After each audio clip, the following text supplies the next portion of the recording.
President Joe Biden wrapped up his visit to the border and is now in Mexico for the North American Leaders Summit. KENS 5 reporter Alyssa Theus and photojournalist Mike Vigil are in El Paso and have been covering the president's trip. For the first time since taking office, President Joe Biden visited the streets of El Paso. This comes after thousands of migrants came to the Sun City to try and seek asylum here in late December. Some city officials and the governor say it's about time. Stepping off the plane in El Paso, Texas, Sunday afternoon, President Biden getting a first-hand look of the situation at the southern border. Department of Homeland Security Secretary Alejandro Mayorkas and Representatives Veronica Escobar, Henry Cuellar, and Vicente Gonzalez joining him on Air Force One.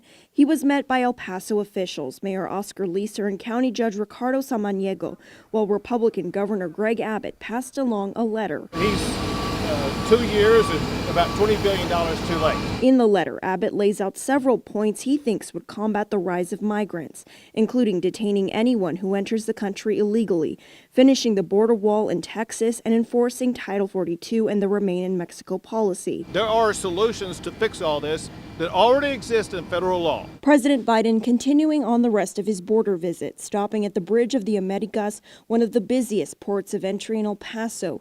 There, he met with Border Patrol officials and walked along the border wall before heading to a migrant processing center, speaking with community leaders. We need to have shelters for the migrants. And I also very specifically referenced a funding source, which is the Emergency Food and Shelter Program funds, which is under FEMA. Meanwhile, in downtown El Paso, hundreds of migrants camp out near Sacred Heart Catholic Church. We only want to escape, get to our destination, and work to support our families. Some say they're waiting for the president to come by, a visit that will not happen as Biden boards the plane to Mexico for the rest of his trip. This is the scene outside of Sacred Heart Catholic Church. It's where some advocates wanted the president to visit to witness the conditions firsthand near the Paso del Norte port of entry. Biden recognizing that El Paso does need the funding, and he says he plans to get them those resources. For now, reporting from downtown El Paso, I'm Alyssa Theus, KENS 5.